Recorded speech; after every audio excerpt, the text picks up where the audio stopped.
Yo, what's up guys, welcome back. Next match, Cross-Banlist Cup. So last match here in Group B, we have two biggies. So one deck from 2014, OCG Tulip Teleport, or Tele-Geargia or Geargia Karakuri, as we've had in a TCG back then. It's going to take on full force, full powers, Dragon Rulers, a little bit different compared to the, last series of the Cross-Banlist Cup, simply because this deck has access to Light and Darkness Dragon. So let's see how it does, right? So looking at the votes, I don't think is a surprise. I feel that indeed most people would pick Dragon Rulers over a more slowish deck, being Geargia's, well, slow. I guess pure Geargia is much slower compared to Teleport or Tele-Geargia Karakuri. But still, Dragon Rulers having access to the small babies plus Super Rejuvenation is kinda OP. Plus Maxi plus Veiler, that's important against something like, Geargia Karakuri. So let's see how the deck does. Both going first and going second, both these decks, have access to the 6th card, right? So let's see, Rulers going first, and seeing my opening hand is, imagine this opening hand going first. Nah, obviously it would have been better going first. Now seeing the 6th card, that would have been a banger of an opening hand. But going second against Light and Darkness Dragon, that's a problem. So I, opt to, take some damage. That's a slower soul charge, I guess. But you know how Light and Darkness Dragon works. It's forced to negate the first card activated. Then after that it can't negate any cards.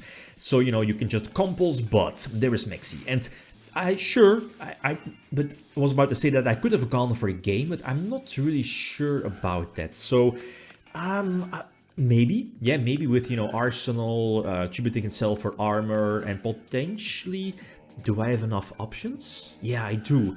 Maybe that, but then again, like one Veiler stops that. And I was like, maybe I should have gone for it. But, if I would have run into Veiler, then the game would have been instantly over. And because of double soul charge and, the option of going for Dweller, I was like, no, let's not going to risk that. 3 Veilers in the deck. Let's just, play it safe, go for Dweller and go from there. Thing though is that here I'm forced to burn double soul charge and, I won't lose any life points, but the thing is that I think I can go for a big comeback play here in this game. So attack over Light and Darkness Dragon, the Draco Sack will eventually get popped, one of the Dragon Rulers will get reborn. But here is again the play I could have gone for, previously go for Bure, special summon a Karakuri from the deck, armor, flip it over thanks to Bure effect, Search Accelerator, and then, keep extending, potentially pumping out a couple of big beat sticks. So here I'm in full control of the duel, plus I will get 2 draws. So best case scenario, I draw, I was about to say Fog Blade, but no, Fiendish Chain, basically the same, almost the same. But look at this, like this is super solid. Double set, but I think only one is alive, and Leo is super underestimated. I don't think Dragon Rulers, do they actually have an auto Leo? I'm not so sure, because Leo can only be targeted during my main phase 2. So again, I have no clue how the deck is going to out that, right? So another big guy, that's fine. Crash, I'll, lose double Bure though. But I still have Leo, so short set, I'm still in a duel. But because again, I don't think this particular Dragon Ruler deck, what was it? Was it one of the world's 2nd place, I think. Yeah, because of the Light and Darkness Dragon. Because again, it cannot be targeted, so no Draco Sack, no Big Eye, at least during their turn. Again, it can only be targeted during my turn. So a potential trap like Breakthrough Skill, but even then, you still need like a pop or something like that. So here, I think another Draco Sack hits the field. I guess, you can only hit those Fiendish Chains, and okay, I guess freeing your Big Eye, but it doesn't really matter. You're just pumping out defense and waiting for me to make a mistake. So again, double Draco Sack sitting there, Super Rejuvenation, that's not an out. I guess Draco Sack again hitting those back rows, which are not live, but is it this one? No, not yet. My next draw is an Arsenal.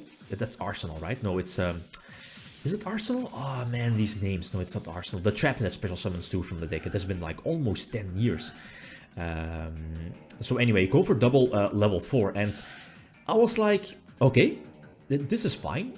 But I overlooked that it's just a brain fart, I guess, that the deck has access to Gaia, and Gaia attacks over defense. So that maybe I could have won that one.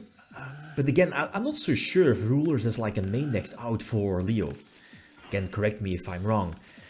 So it is what it is. Okay, so going second duel, going first. And this is an okay-ish opening, and sadly none of the tuners do, you know, gain use of a couple of Karakuris, a couple of draws, Soul Charge.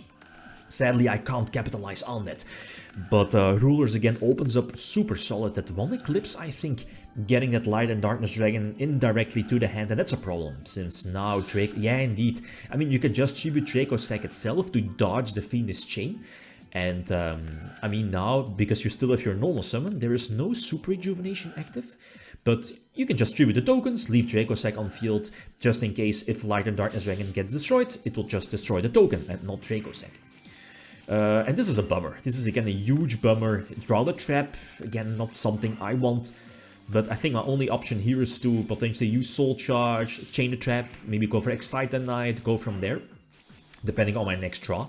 Warning is not going to be live. It depends.